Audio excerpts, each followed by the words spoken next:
तुम जानत सब अंतर्यामी, करनी कछु ना करी, मोरी राखो लाज। सत्य किसको कहते हैं? जिसे सब पता है, जो सब जानता है, जो त्रिकालाबाधित है, वो केवल परमात्मा है, वो सब जानते हैं। तो भगवान का पहला स्वरूप सत्य, ये विश्वास चित्त में रखो कि ये सत्य है, बाकी सब मिथ्या है। दूसरा ठाकुर जी का स्वरूप है चैतन्य। ये अनुभव करते चलो कि ठाकुर जी चैतन्य है। चैतन्य मतलब वो जड़ नहीं है, वो धातु नहीं है, वो पदार्थ नहीं है, वो पत्थर नहीं है, वो चैतन्य मेरी आपकी तरह ही चैतन्य है। मैं कहा करता हूं कथा में कि ठाकुर जी हमारे साथ एक खेल खेल रहे हैं। कौन सा? बर्फ पानी। जैसे बर्फ पानी में एक व्यक्ति गिनती करता है, बाकी के सब बालक बर्फ बन जाते हैं, स्टैचू बन जाते हैं। और फिर जो वो बालक गिनती कर रहा था ना, वो जाके उनको हंसाता है, छेड़ता है, और कैसे भी अगर वो अपनी आकृति छोड़ देते हैं तो वो आउट हो जाते हैं। ठीक वैसे ही ठाकुर जी जितने भी हैं पूरे ब्रह्मांड में, ये सब हमारे साथ खेल खेल रहे हैं। स्वयं स्टैचू बन के खड़े और हमसे कह रहे हैं कि चलो तुम गिनती गिनो और हमको सचल साकार बना के दिखाओ। और हम लोग गिनती काय में गिनते हैं? माला में। जितना ज्यादा जिसका नाम होगा, जितना ज्यादा जिसकी माला होगी, जितना ज्यादा जिसका जप होगा, उतनी जल्दी वो ठाकुर जी को जाकर के अचल से सचल बना सकता है। उसके ठाकुर जी हाथ भी सीधे कर लेते हैं, उसके ठाकुर जी पांव भी सीधे कर लेते हैं, उसके ठाकुर जी आंख भी मटकाने लगते हैं। तो ये चैतन्य भाव, ये आपको चित्त में लाना पड़ेगा। पहली बात ठाकुर जी सत्य हैं, दूसरी बात ठाकुर जी चैतन्य हैं। चैतन्य का साक्षात प्रतिफल स्वरूप हमारे वृंदावन में श्री राधारमण लाल जी आज भी देते हैं। कैसे?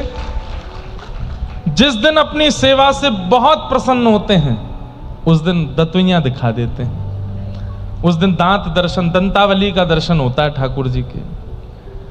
और जिस दिन ऐसा नहीं है, प्रसन्न नहीं है, या फिर ऐसा कह लो जिस दिन बहुत थक जाते हैं, बहुत श्रमित हैं, लेकिन आज भी दर्शन देने हैं, तो उस दिन एक भी दांत नहीं दिखता ठाकुर जी का। आज भी पूरे ब्रह्मांड के लोग वहां पर राधारमण जी की दंतावली देखने जाते हैं, आज कितने दांत दिखे। और जो गोस्वामी जी सेवा करते हैं, वो सेवा श्रृंगार जब कर रहे होते हैं, हमारी स्वयं की बड़ी बहन की सेवा वहां रहती है, तो हम भी अपने जीजा जी से पूछते हैं, बोले जब सेवा करते हैं तब नहीं होते? कब? बोले जब विराजमान करते तब भी नहीं होते, आरती तैयार कर रहे होते तब भी नहीं होते। जैसे ही पब्लिक के लिए पर्दा खुलता, सोई उनके दांत दिखने लगते हैं, सोई प्रसन्न हो जाते हैं। आज भी क्यों? चैतन्य है, जड़ नहीं है, चैतन्य है। ऐसे ही ठाकुर जी को चैतन्य मानो, उनके प्रति चैतन्य बुद्धि रखो। चैतन्य बुद्धि में बड़े छोटे छोटे व्यवहार होते हैं। जैसे, बहुत ध्यान से सुनिएगा,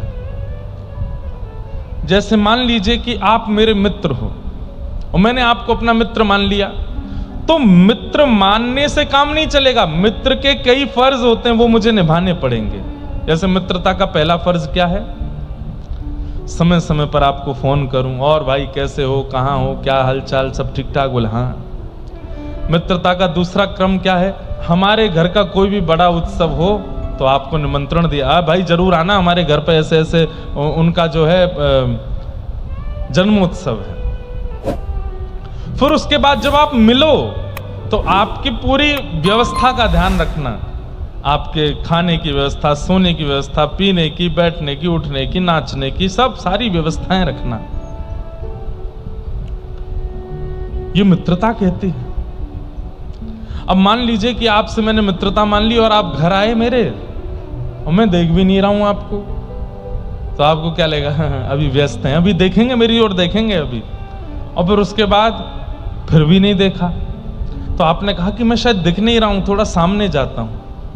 आप थोड़े से सामने आ गए और मेरी नजर मिल भी गई, तो भी मैंने नजर फेर ली, तो आपको कितना कष्ट होगा।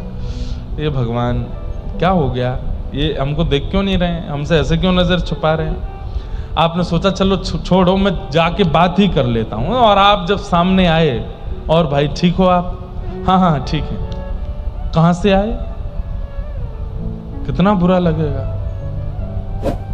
इसने मुझे मित्र माना था, देखा नहीं चलता, बात नहीं करी चलता, मैं सामने जाके बोला तो बोलता है कहां से आए हो। ठीक वैसे ही ठाकुर जी, आप उन्हें किसी भी संबंध में मान करके घर लाए और उसके बाद जब घर में ठाकुर जी की सेवा होने लगती है और उस सेवा में आप बिल्कुल भी ये विचार ही नहीं करते कि ये चैतन्य है, तो ठाकुर जी को बहुत पीड़ा होती है। चुभने वाले वस्त्र पहना दिए, सिंथेटिक इत्र लगा दिया जिससे जलन होती है। कई जगह तो बड़े विचित्र हैं, मैंने देखा नहीं है पर मैंने सुना है कि एक जगह इतने सारे भगवान थे घर में कि वो माता जी कैसे नहलाती, बाल्टी में एक साथ सारे भगवान रख के और नल खोल देती हैं और नहा लो भगवान सबरे, उसमें सर्फ डाल देती हैं, सारे काले हो गए गोरे हो जाएंगे। ठाकुर जी चैतन्य है, वो जड़ नहीं है, उनके प्रति चैतन्य बुद्धि रखो। और चैतन्य बुद्धि जब होती है ना, जैसे बालक का जन्म होता है तो मां को हर क्षण उसकी चिंता लगी रहती है, भूख तो नहीं लगी होगी, इसके कान में तो दर्द नहीं हो रहा, इसके पैर में तो दर्द नहीं हो रहा, थक गया होगा, थोड़े चरण दबा दे, थोड़े हाथ दबा देती हूँ, थोड़ा इसको दूध पिला दूं, थोड़ा ज्यादा गर्म दूध है, कहीं गर्म तो नहीं है, पिला दूं, ठीक रहेगा। अब ये थोड़ा बड़ा हो गया, इसको थोड़ा थोड़ा अन्न खिलाना शुरू करूं, थोड़ा। अब हर क्षण उसके प्रति चिंता। अब बालक का जन्म हो जाए 4 दिन से मैया कोई चिंता ही नहीं कर रही है, बस सुबह उसको दूध पिलाने के बाद पूरे दिन क्या करे कोई मत फर्क नहीं पड़ता, वो माँ का कर्तव्य नहीं है। ऐसे ही शिष्य का, ऐसे ही भक्त का, ऐसे ही अर्चक का ठाकुर जी के प्रति एक दायित्व होता है, उसका पालन उसको करना पड़ता है कि वो चैतन्य है, वो जड़ नहीं है, वो पाषाण नहीं है, बैठे बस मंदिर में, चैतन्य है। और चैतन्य के प्रति वही स्थिति रख करके उसको सुधारो। सत्य, चैतन्य और तीसरा आनंद। ठाकुर जी आनंद है। इसमें हमारे गुरुदेव कहते हैं कि ठाकुर जी के प्रति 2 बुद्धि रखो, सत्य और चैतन्य, तो तीसरी बुद्धि ठाकुर जी देने लगते हैं, क्या? आनंद। ठाकुर जी आनंद प्रदान करने लगते हैं। सच्चिदानंद रूपाय विश्वोत्पत्त्यादि हेतवे। हमारे एक पुणे के प्रेमी हैं, उन्होंने पता है क्या किया है? 30 सामग्रियों की लिस्ट बनाते हैं। अब देखो एक ये मैंने नहीं बताया, वो अपने आप करते हैं, शिष्य हैं, अपने आप बना रखे। 30 सामग्रियों की लिस्ट बना रखी है। बोले महाराज जी हम दोनों जॉब करते हैं, सुबह ही निकल जाते हैं, तो उनकी सेवा भी कैसी है? 4 बजे ठाकुर जी को उत्थापन करना, 5 बजे तक ठाकुर जी की मंगला बाल भोग कर देना, 6 बजे तक ठाकुर जी का श्रृंगार करके 6:30 बजे तक ठाकुर जी का राजभोग आरती कर देना, राजभोग लगा देना, और लगभग 7 बजे तक ठाकुर जी का ग्वाल उत्थापन, और 7:30 बजे तक शयन भोग कराना। 8 बजे ठाकुर जी शयन, 4 से 8 के बीच में पूरी सेवा हो जाती है, और 8:30 बजे वे दोनों अपने ऑफिस के लिए निकल जाते हैं। 9 बजे उनको ऑफिस जाना होता है। पूरे दिन की सेवा 4 घंटे में कर देते हैं, और इस पद्धति में कोई दिक्कत नहीं है। ठाकुर जी की मलमल के पोशाक, ठाकुर जी की मलमल का ही गद्दा, ठाकुर जी की मलमल की सब सामग्री ऋतु अनुसार। और बोले महाराज जी जब रविवार आता है, जिस दिन छुट्टी होती है, उस दिन हम हर हफ्ते एक उत्सव रखते हैं। आज आम का उत्सव है, आज खस का उत्सव है, आज नौका विहार है, आज जल क्रीड़ा है। उनके ठाकुर जी इतने प्रसन्न रहते हैं, देख के लगता है कि कितने खुश हैं।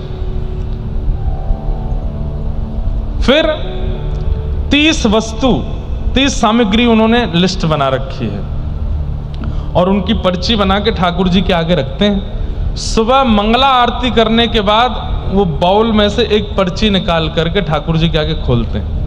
उसमें सामग्री के नाम लिखें, आज ठाकुर जी को क्या पाना है।